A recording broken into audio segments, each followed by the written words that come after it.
Welcome to HYCM Insight with myself, Giles Coughlin, the Chief Currency Analyst here at HYCM. The market mood for the coming week is as follows. I'm expecting the euro to remain weak with many downward forces dragging it down. The major euro economies are struggling with weak German growth and falling French manufacturing data. The ECB's main interest rates are at historically low levels. German 10-year bond yields are only paying minus 0.40 basis points, and the EU is still to agree a trade deal with the UK. Last week, institutional net short positions increased once more, with the COT report showing 86,000 contracts short. The US dollar, by contrast, is in a much stronger position.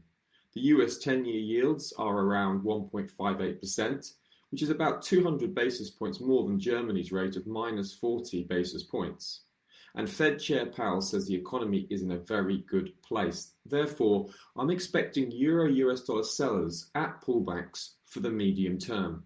Risks to this outlook: any positive Eurozone growth news or negative US dollar news on the US economy.